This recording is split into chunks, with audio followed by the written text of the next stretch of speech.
ਇਹ ਸਾਰੀ ਕਿਰਪਾ ਵਾਹਿਗੁਰੂ ਜੀ ਮਹਾਰਾਜ ਨੇ ਆਪ ਕੀਤੀ ਹੈ। ਨਹੀਂ ਤਾਂ ਸਾਡੇ ਵਰਗੇ ਪਾਪੀ ਐਸੇ ਦਲਦਲ 'ਚ ਫਸੇ ਸੀਗੇ ਕਿ ਆਪਾਂ ਕਦੀ ਚਾਹ ਕੇ ਨਹੀਂ ਨਿਕਲ ਸਕਦੇ ਸੀ। ਇਹ ਸਾਨੂੰ ਉਦੋਂ ਪਤਾ ਲੱਗਿਆ ਜਦੋਂ ਮਹਾਰਾਜ ਨੇ ਸਾਡੀ ਜ਼ਿੰਦਗੀ 'ਚ ਸਾਨੂੰ ਆਪ ਐਕਸਪੀਰੀਅੰਸ ਕਰਾਇਆ।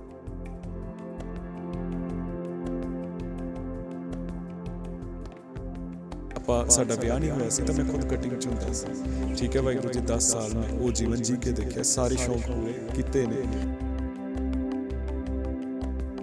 ਕਿ ਜਦੋਂ ਮੈਰਿਜ ਨਹੀਂ ਹੋਈ ਸੀ ਉਦੋਂ ਦਾ ਇਹ ਮਹਾਦੇਵ ਜੀ ਦਾ ਜਿਹੜਾ ਇੱਕ ਤਸਵੀਰ ਬਣਾਈ ਹੋਈ ਹੈ ਹੱਥ ਦੇ ਉੱਤੇ, ਤਾਂ ਉਸ ਤੋਂ ਬਾਅਦ ਸਿੱਖੀ ਬਾਣੇ ਦੇ ਵਿੱਚ ਆਉਣ ਤੋਂ ਬਾਅਦ ਹਾਲੇ ਵੀ ਜਿਹੜਾ ਇਹ ਫੋਟੋ ਉਹਨਾਂ ਦੇ ਹੱਥ ਤੇ ਨਜ਼ਰ ਆ ਰਹੀ ਹੈ कि धर्म हम बांटते हैं, धर्म तो प्रेम है। अब देखो ये गुस्सा कर रहे हैं, नहीं कर रहे, क्या कर रहे हैं, आंख बंद करके शांत बैठे हैं।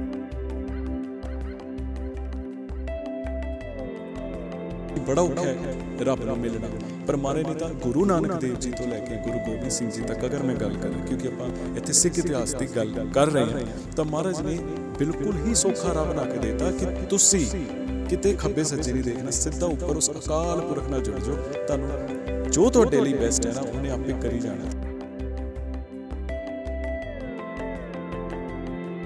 ਐਨੇ ਦਿਨੀ ਸੋਸ਼ਲ ਮੀਡੀਆ ਤੇ ਇੱਕ ਗੁਰਸਿੱਖ ਫੈਮਿਲੀ ਕਾਫੀ ਸੋਸ਼ਲ ਮੀਡੀਆ ਦਾ ਚਰਚਾ ਬਣੀ ਹੋਈ ਹੈ, ਪਰ ਇਹ ਵੀ ਦੱਸ ਦਈਏ ਕਿ ਸਿੱਖੀ ਬਾਣੇ ਦੇ ਵਿੱਚ ਉਹਨਾਂ ਦਾ ਸਰੂਪ ਕਾਫੀ ਵਧੀਆ ਲੱਗ ਰਿਹਾ। ਤਾਂ ਇਸ ਨੂੰ ਲੈ ਕੇ ਜਿੱਥੇ ਇਸ ਕਦਮ ਦੀ ਜਿੱਥੇ ਸ਼ਲਾਘਾ ਹੋ ਰਹੀ ਹੈ, ਤਾਂ ਇਸ ਨੂੰ ਲੈ ਕੇ ਜਿਹੜੀ ਅਸੀਂ ਗੱਲਬਾਤ ਵੀ ਕਰਾਂਗੇ। ਗਲੋਬਲ ਪੰਜਾਬ ਦੀ ਟੀਮ ਉਹਨਾਂ ਦੇ ਕੋਲ ਪਹੁੰਚ ਚੁੱਕੀ ਹੈ। ਮਹਾਕਾਲ ਸਿੰਘ ਜੀ ਨੇ। ਸਰ, ਸਭ ਤੋਂ ਪਹਿਲਾਂ ਇਸ ਜਿਹੜੀ ਸਫ਼ਰ ਦੀ ਸ਼ੁਰੂਆਤ ਕਿਵੇਂ ਹੋਈ, ਥੋੜ੍ਹਾ ਜਿਹਾ ਦੱਸੋਗੇ? ਜੀ ਵਾਹਿਗੁਰੂ ਜੀ ਕਾ ਖਾਲਸਾ, ਵਾਹਿਗੁਰੂ ਜੀ ਕੀ ਫਤਿਹ। ਹਾਂਜੀ, ਇਹ ਸਾਰੀ ਕਿਰਪਾ ਵਾਹਿਗੁਰੂ ਜੀ ਮਹਾਰਾਜ ਨੇ ਆਪ ਕੀਤੀ ਹੈ। ਨਹੀਂ ਤਾਂ ਸਾਡੇ ਵਰਗੇ ਪਾਪੀ ਐਸੇ ਦਲਦਲ 'ਚ ਫਸੇ ਸੀਗੇ ਕਿ ਆਪਾਂ ਕਦੀ ਚਾਹ ਕੇ ਨਹੀਂ ਨਿਕਲ ਸਕਦੇ ਸੀ। ਇਹ ਸਾਨੂੰ ਉਦੋਂ ਪਤਾ ਲੱਗਿਆ ਜਦੋਂ ਮਹਾਰਾਜ ਨੇ ਸਾਡੀ ਜ਼ਿੰਦਗੀ 'ਚ ਸਾਨੂੰ ਆਪ ਐਕਸਪੀਰੀਅੰਸ ਕਰਾਇਆ। ਕਿਉਂਕਿ ਅੱਜ ਐਸਾ ਸਮਾਂ ਚੱਲ ਰਿਹਾ ਕਲਯੁਗ ਦਾ, ਹੁਣ ਉਹ ਸਾਡੇ ਹੀ ਭੈਣ ਭਰਾ ਨੇ ਜਿਨ੍ਹਾਂ ਨੂੰ ਅੱਜ ਆਪਾਂ ਕੋਸ਼ਿਸ਼ ਕਰਦੇ ਹਾਂ ਸਮਝਾਈਏ, ਮਹਾਰਾਜ ਦਾ ਹੁਕਮ ਦੱਸੀਏ ਵੀ ਕੀ ਹੈ, ਅਤੇ ਉਹਨਾਂ ਨੂੰ ਆਪਾਂ ਇਹ ਵੀ ਜ਼ਰੂਰ ਦੱਸਦੇ ਹਾਂ ਕਿ ਵਾਹਿਗੁਰੂ ਜੀ ਤੁਹਾਡੇ ਨਾਲ ਬੈਠ ਕੇ ਵਿਚਾਰ ਕਰਨ ਦਾ ਜਿਹੜਾ ਰੀਜ਼ਨ ਹੈ ਉਹ ਪਤਾ ਕੀ ਹੈ, ਕਿ ਆਪਾਂ ਵੀ ਇਹਦੇ 'ਚੋਂ ਹੀ ਆਏ, ਆਪਾਂ ਵੀ ਉਸ ਚੀਜ਼ ਨੂੰ ਸਮਝ ਪਾ ਰਹੇ ਹਾਂ। ਅੱਜ ਮਹਾਰਾਜ ਨੇ ਅੱਖਾਂ ਅੱਗੋਂ ਪਰਦਾ ਹਟਾਇਆ। ਅਤੇ ਇੱਦਾਂ ਹੋਇਆ ਵਾਹਿਗੁਰੂ ਜੀ, ਜਦੋਂ ਸਾਡਾ ਵਿਆਹ ਨਹੀਂ ਹੋਇਆ ਸੀ ਤਾਂ ਮੈਂ ਖੁਦ ਕਟਿੰਗ 'ਚ ਹੁੰਦਾ ਸੀ। ਠੀਕ ਹੈ ਵਾਹਿਗੁਰੂ ਜੀ, 10 ਸਾਲ ਮੈਂ ਉਹ ਜੀਵਨ ਜੀ ਕੇ ਦੇਖਿਆ, ਸਾਰੇ ਸ਼ੌਂਕ ਪੂਰੇ ਕੀਤੇ ਨੇ। ਅਤੇ ਇੰਝ ਲੱਗਦਾ ਸੀ ਕਿ ਹਜੇ ਵੀ ਕਿਤੇ ਨਾ ਕਿਤੇ ਉਹ ਖੁਸ਼ੀ ਨਹੀਂ ਹੈ, ਪੂਰਤੀ ਨਹੀਂ ਹੈ, ਉਹ ਸੁਪਨੇ ਵੱਧਦੇ ਹੀ ਜਾ ਰਹੇ ਸੀ। ਜੇ ਅੱਜ ਮਹਾਰਾਜ ਨੇ ਲੱਖ ਤੱਕ ਪਹੁੰਚਾਇਆ ਤਾਂ 10 ਲੱਖ ਤੱਕ, 10 ਲੱਖ ਤੋਂ 20 ਲੱਖ ਤੱਕ, ਮਤਲਬ ਉਹ ਕਦੀ ਖਤਮ ਨਹੀਂ ਹੋ ਸਕਦਾ। ਇਹ ਚੀਜ਼ ਸਾਨੂੰ ਹੌਲੀ ਹੌਲੀ ਸਮਝਾਤੀ ਮਹਾਰਾਜ ਨੇ ਵੀ ਜਿੰਨਾ ਮਰਜ਼ੀ ਭੱਜ ਲਓ, ਇਹਦਾ ਕੋਈ ਅੰਤ ਨਹੀਂ। ਹਾਂਜੀ, ਪਰ ਜੇ ਤੁਸੀਂ ਮੇਰੇ ਚਰਨਾਂ 'ਚ ਆ ਕੇ ਉਹ ਜੀਵਨ ਜੀਣ ਦੀ ਕੋਸ਼ਿਸ਼ ਕਰੋਗੇ ਜੋ ਮੈਂ ਤੁਹਾਨੂੰ ਬਖਸ਼ ਕੇ ਗਿਆ ਸੀ, ਜੋ ਅੱਜ ਤੁਸੀਂ ਉਸ ਰਾਹ 'ਤੇ ਚੱਲ ਕੇ ਦੇਖੋ, ਤੁਹਾਨੂੰ ਆਪਣੀ ਆਤਮਾ ਦੀ ਜਿਹੜੀ ਖੁਰਾਕ ਹੈ ਉਹ ਨਹੀਂ ਤੁਸੀਂ ਦੇ ਰਹੇ, ਤੁਸੀਂ ਸਰੀਰ ਮਗਰ ਹੀ ਲੱਗੇ ਹੋ। ਹੁਣ ਸਾਡੀ ਆਤਮਾ ਅੰਦਰੋਂ ਜਦੋਂ ਰੂਹ ਖੁਸ਼ ਹੈ ਤਾਂ ਸਭ ਕੁਝ ਪੂਰਾ ਲੱਗਦਾ ਵਾਹਿਗੁਰੂ ਜੀ। ਇੱਕ ਤਾਂ ਹੁੰਦਾ ਜੀ ਜਦੋਂ ਘਰ ਦੇ ਵਿੱਚ ਪਰਿਵਾਰ ਦੇ ਵਿੱਚ ਕੋਈ ਨਵਾਂ ਜੀ ਆਉਂਦਾ, ਜਿਵੇਂ ਹੁਣ ਤੁਹਾਡੇ ਨਾਲ ਤੁਹਾਡੇ ਮਿਸਿਸ ਨੇ, ਤਾਂ ਕਿਤੇ ਨਾ ਕਿਤੇ ਉਹਨਾਂ ਦਾ ਜਿਹੜਾ ਦੱਸਿਆ ਜਾ ਰਿਹਾ ਹੈ ਕਿ ਉਹ ਇੱਕ ਹਿੰਦੂ ਪਰਿਵਾਰ ਦੇ ਨਾਲ ਬਿਲੋਂਗ ਕਰਦੇ ਨੇ, ਤੁਸੀਂ ਇੱਕ ਗੁਰਸਿੱਖ ਫੈਮਿਲੀ ਦੇ ਨਾਲ ਬਿਲੋਂਗ ਕਰਦੇ ਹੋ, ਤਾਂ ਪਰ ਜਿਸ ਤਰੀਕੇ ਨਾਲ ਦੋਵਾਂ ਦਾ ਜਿਹੜਾ ਬਾਣਾ ਦੇਖਣ ਨੂੰ ਮਿਲ ਰਿਹਾ, ਤਾਂ ਕਿਤੇ ਨਾ ਕਿਤੇ ਸੋਸ਼ਲ ਮੀਡੀਆ 'ਤੇ ਵੀ ਇਸ ਗੱਲ ਨੂੰ ਲੈ ਕੇ ਚਰਚਾ ਦਾ ਵਿਸ਼ਾ ਹੈ ਕਿ ਕਿਵੇਂ ਪਰਿਵਾਰ ਦੇ ਵਿੱਚ ਜਿਹੜਾ ਮੈਨੇਜ ਕੀਤਾ, ਉਹ ਥੋੜ੍ਹਾ ਜਿਹਾ ਦੱਸੋਗੇ ਕਿ ਜਿਹੜੀ ਤੁਹਾਡੀ ਮੈਰਿਜ ਲਾਈਫ ਹੈ ਉਹ ਫਿਰ ਕਿਵੇਂ? ਜੀ, ਸਤ ਬਚਨ ਵਾਹਿਗੁਰੂ ਜੀ। ਹਾਂਜੀ ਵਾਹਿਗੁਰੂ ਜੀ, ਜਦੋਂ ਆਪਾਂ ਦੋਨੋਂ ਪਹਿਲਾਂ ਮਿਲੇ ਸੀ, ਆਪਾਂ ਐਜ਼ ਏ ਫਰੈਂਡ ਫੋਨ 'ਤੇ ਗੱਲ ਕਰਨੀ ਸ਼ੁਰੂ ਕੀਤੀ, ਤਾਂ ਜਿਹੜੀ ਸਾਡੀ ਪਹਿਲੀ ਮੀਟ ਹੋਈ ਸੀ, ਜਿੱਥੇ ਆਪਾਂ ਪਹਿਲੀ ਵਾਰੀ ਇੱਕ ਦੂਜੇ ਨੂੰ ਦੇਖਿਆ ਸੀ, ਹਾਏ ਹੈਲੋ ਹੋਈ ਸੀ, ਉੱਥੇ ਕੁਦਰਤੀ ਮਹਾਰਾਜ ਨੇ ਅਸੀਂ ਬਿੱਧ ਬਣਾਈ ਸੀ ਕਿ ਉਸ ਅਕਾਲ ਪੁਰਖ ਦੀ ਹੀ ਗੱਲ ਹੋ ਰਹੀ ਸੀ। ਸਾਨੂੰ ਉਦੋਂ ਇੰਨਾ ਪਤਾ ਲੱਗ ਗਿਆ ਸੀ ਕਿ ਸਾਡੀ ਜਿਹੜੀ ਸੋਚ ਹੈ ਮਹਾਰਾਜ ਨੇ ਉਹ ਇੱਕ ਹੀ ਰੱਖੀ ਹੋਈ ਹੈ, ਸੋਚ ਸੇਮ ਹੈ, ਤਾਂ ਸਾਡਾ ਇੱਕ ਚੰਗਾ ਪਿਆਰ ਬਣਿਆ, ਦੋਸਤ ਬਣੇ। ਮਹਾਰਾਜ ਨੇ ਆਪਣੇ ਨਾਮ ਤੋਂ ਹੀ ਰਿਸ਼ਤੇ ਦੀ ਸ਼ੁਰੂਆਤ ਕਰਾਈ ਅਤੇ ਅੱਜ ਆਪਣਾ ਹੀ ਨਾਮ ਜਪਵਾ ਰਹੇ ਨੇ। ਇਹ ਬਹੁਤ ਵੱਡੀ ਸਾਡੀ ਜ਼ਿੰਦਗੀ ਦੀ ਆਪਾਂ ਜਿੱਤ ਸਮਝਦੇ ਹਾਂ। ਆਪਾਂ ਇਹ ਸਮਝਦੇ ਕਿ ਮਹਾਰਾਜ ਤੁਸੀਂ ਸਾਨੂੰ ਹਾਰਨ ਨਹੀਂ ਦਿੱਤਾ, ਤੁਸੀਂ ਸਾਨੂੰ ਜਿਤਾਇਆ। ਇਹ ਜਨਮ ਜਿਹੜਾ ਤੁਸੀਂ ਸਰੀਰਕ ਸਾਨੂੰ ਜਨਮ ਬਖਸ਼ਿਆ ਸੀ, ਇਹ ਕਿਤੇ ਨਾ ਕਿਤੇ ਤਾਂ ਹੀ ਪੂਰਾ ਹੁੰਦਾ ਜਦੋਂ ਆਪਾਂ ਉਸ ਗੁਰੂ ਦੇ ਲੜ ਲੱਗੇ ਹੋਈਏ। ਆਪਾਂ ਦੋਨਾਂ ਦਾ ਵਿਆਹ ਹੁੰਦਾ ਹੈ, ਉਦੋਂ ਕੀ ਹੁੰਦਾ ਹੈ ਕਿ ਆਪਾਂ ਘਰਦਿਆਂ ਨੂੰ ਪਹਿਲਾਂ ਆਪਸ 'ਚ ਮਿਲਾਉਂਦੇ ਹਾਂ। ਆਪਾਂ ਕਹਿੰਦੇ ਹਾਂ ਕਿ ਆਪਾਂ ਇੱਕ ਦੂਜੇ ਦੇ ਦੋਸਤ ਸੀਗੇ, ਵੀ ਸਾਨੂੰ ਚੰਗਾ ਲੱਗਦਾ ਇੱਕ ਦੂਜੇ ਨਾਲ ਗੱਲ ਕਰਕੇ, ਤੁਸੀਂ ਮਿਲੋ, ਅਗਰ ਤੁਹਾਡੀ ਰਜ਼ਾਮੰਦੀ ਹੋਏਗੀ ਤਾਂ ਜ਼ਰੂਰ ਆਪਾਂ ਵਿਆਹ ਕਰਾਵਾਂਗੇ। ਉਹ ਆਪਸ 'ਚ ਮਿਲਦੇ ਆ ਤਾਂ ਸਾਨੂੰ ਵੀ ਕਿਤੇ ਨਾ ਕਿਤੇ ਸੀਗਾ, ਹੋ ਸਕਦਾ ਹੈ ਕਿ ਇੱਕ ਰਿਲੀਜਨ ਦਾ ਜਿਹੜਾ ਫਰਕ ਹੈ, ਹਰਿਆਣਾ ਪੰਜਾਬ ਹੈ ਨਾ, ਤੇ ਫਿਰ ਸਿੱਖ ਹਿੰਦੂ। ਵਾਈਫ ਹਰਿਆਣੇ ਤੋਂ ਨੇ। ਜੀ ਜੀ ਵਾਹਿਗੁਰੂ ਜੀ। ਤੇ ਕਿਤੇ ਨਾ ਕਿਤੇ ਹੋ ਸਕਦਾ ਹੈ ਕਿ ਇੱਕ ਛੋਟੀ ਜਿਹੀ ਵੀ ਕੋਈ ਗੱਲ ਹੋ ਸਕਦੀ ਹੈ, ਬਟ ਮਹਾਰਾਜ ਨੇ ਇੰਨੀ ਕਿਰਪਾ ਕੀਤੀ ਕਿ ਨਾ ਇਹਨਾਂ ਵੱਲੋਂ ਨਾ ਸਾਡੇ ਵੱਲੋਂ ਕਦੀ ਨਾ ਮਤਲਬ ਇਸ ਨਜ਼ਰ ਨਾਲ ਦੇਖਿਆ ਹੀ ਨਹੀਂ ਸਾਨੂੰ ਇਹ, ਤੇ ਆਪਣੇ ਵਿੱਚ ਕਦੇ ਕੋਈ ਫਰਕ ਲੱਗਿਆ ਹੀ ਨਹੀਂ, ਕਿਉਂਕਿ ਮਹਾਰਾਜ ਦੇ ਤਾਂ ਸਾਰੇ ਹੀ ਬੱਚੇ ਹੈ। ਤੇ ਇੱਕ ਨਾ ਸੋਚ ਦੀ ਹੀ ਗੱਲ ਹੁੰਦੀ ਹੈ ਵਾਹਿਗੁਰੂ ਜੀ, ਜੇ ਆਪਾਂ ਨੂੰ ਮਹਾਰਾਜ ਨੇ ਮਿਲਾਇਆ ਸੀ, ਸ਼ਾਇਦ ਉਹ ਇਸੇ ਲਈ ਹੀ ਮਿਲਾਇਆ ਸੀ ਕਿ ਨਾ ਇਹਨਾਂ 'ਚ ਉਹ ਗੱਲ ਸੀਗੀ, ਇਹ ਗੁਰੂ ਸਾਹਿਬ ਦੀ ਬੜੀ ਰਿਸਪੈਕਟ ਕਰਦੇ ਸੀ ਪਹਿਲਾਂ ਤੋਂ ਹੀ, ਗੁਰੂ ਘਰ ਜਾਂਦੇ ਸੀ, ਸੇਵਾ ਕਰਦੇ ਸੀ, ਬਾਣੀ ਸੁਣਦੇ ਸੀ। ਤੇ ਆਪਾਂ ਕਦੀ ਇਹ ਨਹੀਂ ਹੋਇਆ ਕਿ ਮੰਦਿਰ ਨਾ ਗਏ ਹੋਏ, ਆਪਾਂ ਮੰਦਿਰ ਅੱਗੇ ਵੀ ਸਿਰ ਝੁਕਾਇਆ, ਹਰ ਅਵਤਾਰ ਹਰ ਮਹਾਂਪੁਰਸ਼ ਨੂੰ ਬਰਾਬਰ ਸਤਿਕਾਰ ਦਿੱਤਾ ਹੈ। ਕਦੀ ਆਪਣੇ ਮਨ 'ਚ ਨਹੀਂ ਆਇਆ ਕਿ ਇਹ ਵੱਡਾ ਹੈ ਤੇ ਇਹ ਛੋਟਾ ਹੈ, ਇਦਾਂ ਨਹੀਂ ਹੋਇਆ। ਤਾਂ ਜਿਹੜਾ ਦਿਲ ਸਾਫ਼, ਮਹਾਰਾਜ ਇਸ ਚੀਜ਼ ਨੂੰ ਤਾਂ ਮਹਾਰਾਜ ਜਾਣਦੇ ਹੈ, ਜਾਨੀ ਜਾਨ ਤਾਂ ਉਹੀ ਨੇ, ਤਾਂ ਹੀ ਉਹਨਾਂ ਨੇ ਇਹ ਰਸਤਾ ਸ਼ਾਇਦ ਬਖਸ਼ਤਾ। ਉਹੀ ਗੱਲ ਮੈਂ ਤੁਹਾਨੂੰ ਸ਼ੁਰੂ 'ਚ ਕਹੀ ਸੀ ਕਿ ਆਪ ਚਾਹੁੰਦੇ ਤਾਂ ਪਤਾ ਨਹੀਂ 1% ਵੀ ਆਪਾਂ ਨਹੀਂ ਚੱਲ ਸਕਦੇ ਸੀ ਇਸ ਰਾਹ 'ਤੇ। ਜੀ ਵਾਹਿਗੁਰੂ।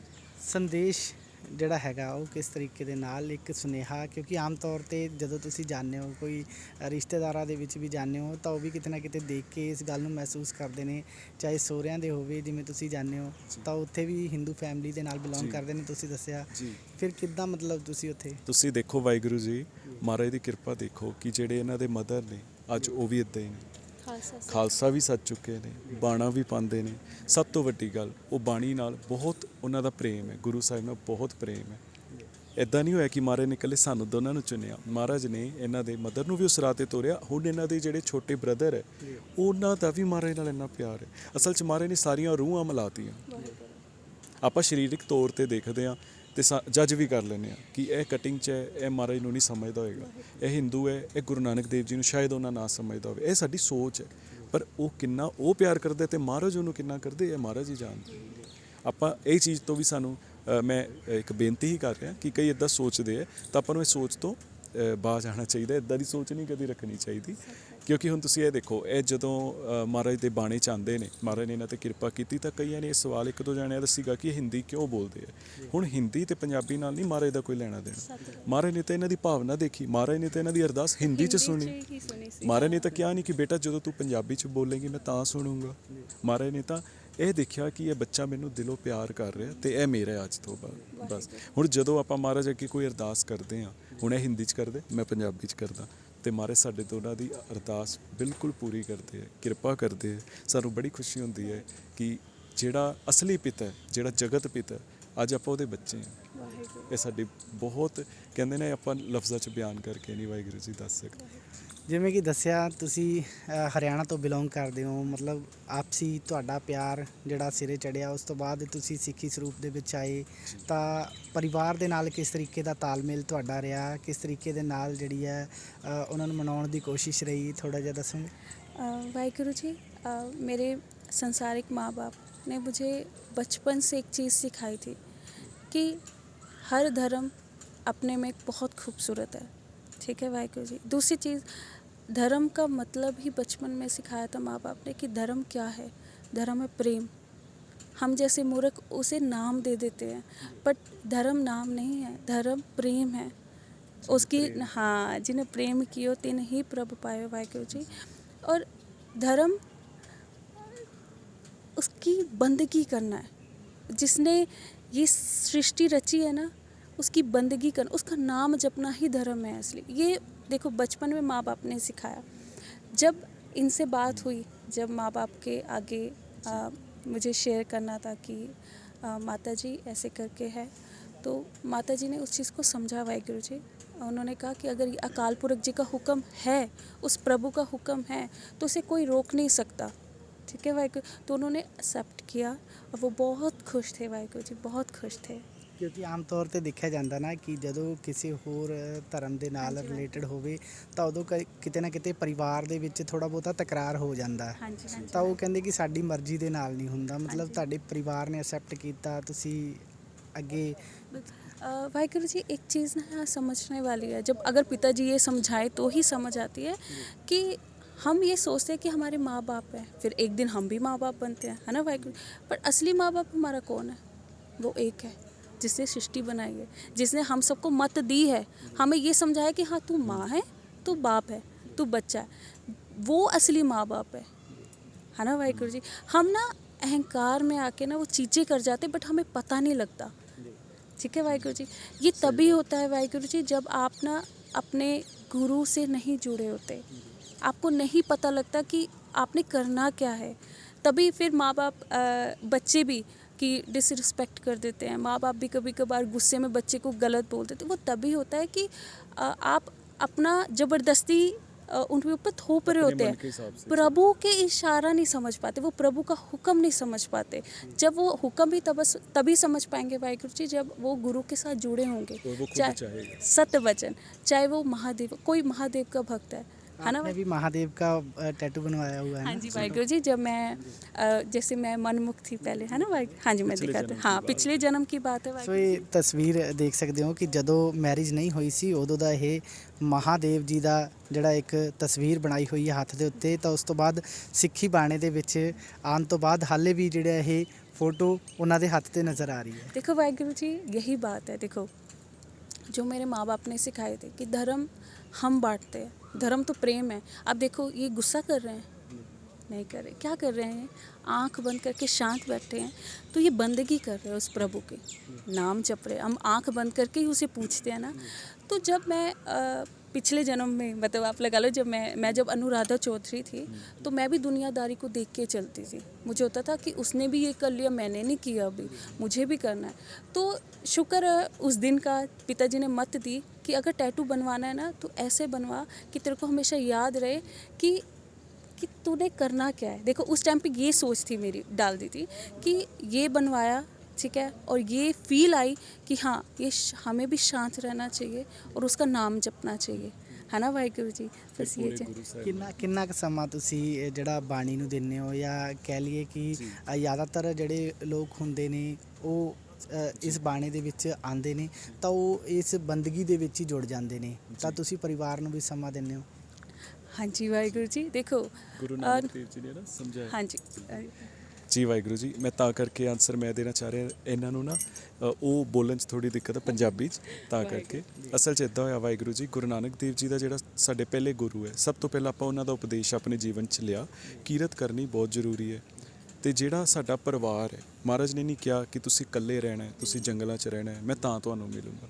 ਮਹਾਰਾਜ ਨੇ ਕਿਹਾ ਤੁਸੀਂ ਇਕੱਠੇ ਰਹਿਣਾ ਹੈ, ਇਕੱਠਿਆਂ ਨੇ ਨਾਮ ਜਪਣਾ ਹੈ, ਪੂਰੇ ਪਰਿਵਾਰ ਨੇ ਨਾਮ ਜਪਣਾ ਹੈ। ਤੁਸੀਂ ਦੇਖੋ, ਅੱਜ ਦੇ ਟਾਈਮ ਤੇ ਵਿਆਹ ਨੂੰ ਕੋਈ ਹੋਰ ਰੂਪ ਰੇਖਾ ਦੇ ਦਿੱਤੀ ਗਈ ਹੈ। ਮਹਾਰਾਜ ਨੇ ਵਿਆਹ ਨੂੰ ਪਤਾ ਕੀ ਰੂਪ ਰੇਖਾ ਦਿੱਤੀ ਸੀ, ਕੀ ਸਮਝਾਇਆ ਸੀ ਕਿ ਹਸਬੈਂਡ ਵਾਈਫ ਜਦੋਂ ਇਕੱਠੇ ਹੋ ਜਾਣਗੇ, ਕਿਉਂਕਿ ਅਸੀਂ ਸਾਰੇ ਜੀਵ ਇਸਤਰੀ ਆ ਤੇ ਸਾਡਾ ਖਸਮ ਇੱਕ ਹੈ ਅਕਾਲ ਪੁਰਖ। ਹੁਣ ਕਹਿਣ ਨੂੰ ਮੈਂ ਇੱਕ ਮਰਦ ਹਾਂ ਤੇ ਇੱਕ ਔਰਤ ਨੇ, ਬਟ ਆਪਾਂ ਉਹਨੂੰ ਪੁੱਛ ਕੇ ਦੇਖੀਏ, ਆਪਾਂ ਸਾਰੇ ਹੀ ਇਸਤਰੀ ਹਾਂ। ਤਾਂ ਮਹਾਰਾਜ ਨੇ ਕਿਹਾ ਸੀ ਕਿ ਜਦੋਂ ਦੋ ਰੂਹਾਂ ਇਕੱਠੀਆਂ ਹੋ ਕੇ ਨਾਮ ਜਪਣਗੀਆਂ, ਮੈਨੂੰ ਯਾਦ ਕਰਨਗੀਆਂ, ਮੇਰੀ ਬੰਦਗੀ ਕਰਨਗੀਆਂ, ਉਹ ਮੈਨੂੰ ਕਬੂਲ ਹੈ। ਠੀਕ ਹੈ ਵਾਹਿਗੁਰੂ ਜੀ। ਤਾਂ ਹੁਣ ਸਾਡਾ ਮਕਸਦ ਵੀ ਮਹਾਰਾਜ ਨੇ ਉਹੀ ਬਣਾਤਾ। ਹਾਂਜੀ, ਜਿਹੜੀ ਤੁਸੀਂ ਗੱਲ ਪੁੱਛੀ ਸੀ, ਹੁਣ ਮੈਂ ਉੱਥੇ ਆ ਜਾਂਦਾ ਵਾਹਿਗੁਰੂ ਜੀ। ਸਾਰਾ ਕੁਝ ਨਾਲ ਲੈ ਕੇ ਚੱਲਣਾ ਪੈਂਦਾ ਹੈ। ਇਹ ਮਹਾਰਾਜ ਦੀ ਬੜੀ ਕਿਰਪਾ ਹੈ ਕਿ ਇਹ ਸਾਡੇ, ਹੁਣ ਜਿਵੇਂ ਅੱਜ ਕੱਲ੍ਹ ਇੰਸਟਾਗ੍ਰਾਮ 'ਤੇ ਆਪਾਂ ਜਿੱਦਾਂ ਹੀ ਆਏ ਸੀ ਤੇ ਮਹਾਰਾਜ ਨੇ ਸਾਡੀ ਪ੍ਰਚਾਰ ਦੀ ਸੇਵਾ ਲਾਤੀ। ਇਹ ਹੁਣੇ ਲਾਈ ਹੈ। ਉਸ ਤੋਂ ਪਹਿਲਾਂ ਆਪਾਂ 2.5 ਸਾਲ ਤੁਸੀਂ ਕਹਿ ਲਓ ਸਿਰਫ ਤੇ ਸਿਰਫ ਅਗਰ ਕੀਤਾ ਤਾਂ ਮਹਾਰਾਜ ਦੀ ਬੰਦਗੀ ਕੀਤੀ ਹੈ। ਮਤਲਬ ਕਹਿੰਦੇ ਆ ਨਾ ਵੀ ਉਹਨੇ ਸਾਨੂੰ ਇੱਕ ਵਾਰੀ ਰਜਾਇਆ ਵੀ ਪੂਰਾ। ਤੇ ਹੁਣ ਮਹਾਰਾਜ ਅੱਗੇ ਅਰਦਾਸ ਇਹੀ ਕਰਦੇ ਆ ਕਿ ਠੀਕ ਹੈ, ਇਹ ਵੀ ਸਭ ਕੁਝ ਚੱਲਦਾ ਰਹੇ, ਪਰ ਤੂੰ ਸਾਡੇ ਤੋਂ ਬੰਦਗੀ ਨਾ ਖੋਈ। ਇਹ ਨਾ ਹੋਏ ਕਿ ਆਪਾਂ ਇਹਦੇ 'ਚ ਹੀ ਲੱਗ ਜਾਈਏ, ਇਹ ਨਾ ਹੋਏ ਕਿ ਆਪਾਂ ਇਹਨੂੰ ਵੱਡਾ ਸਮਝ ਲਈਏ ਤੇਰੇ ਨਾਮ ਤੋਂ, ਤੇ ਸਾਨੂੰ ਦੁਨੀਆ ਜਿਵੇਂ ਵਾਹ ਕਰੇ ਤੇ ਆਪਾਂ ਉਹਦੇ 'ਚ ਹੀ ਹੋ ਜਾਈਏ ਵੀ ਹਾਂ ਵੀ ਸਾਨੂੰ ਸਾਰੇ ਜਾਣਨ ਲੱਗੇ। ਨਹੀਂ ਵਾਹਿਗੁਰੂ ਜੀ, ਆਪਾਂ ਇਹ ਕਹਿੰਦੇ ਆ ਕਿ ਮਹਾਰਾਜ ਨੇ ਡਿਊਟੀ ਲਾਈ ਹੈ, ਕੁਝ ਸੋਚ ਕੇ ਲਾਈ ਹੈ। ਉਹ ਡਿਊਟੀ ਆਪ ਕਰਾ ਰਹੇ ਨੇ, ਅੰਗ ਸੰਗ ਹੋ ਕੇ ਕਰਾ ਰਹੇ, ਕਿਉਂਕਿ ਮਹਾਰਾਜ ਨੇ ਕਿਹਾ ਸੀ ਮੈਂ ਖਾਲਸੇ ਦੇ ਸਦਾ ਅੰਗ ਸੰਗ ਰਹਿਣਾ। ਤੇ ਜਦੋਂ ਸਾਨੂੰ ਇਹ ਪਤਾ ਲੱਗਦਾ ਹੈ ਕਿ ਮਹਾਰਾਜ ਸਾਡੇ ਅੰਗ ਸੰਗ ਨੇ, ਤਾਂ ਉਹ ਕੁਝ ਗਲਤ ਨਹੀਂ ਕਰਾਉਣਗੇ ਸਾਡੇ ਤੋਂ। ਜੀ ਵਾਹਿਗੁਰੂ ਜੀ।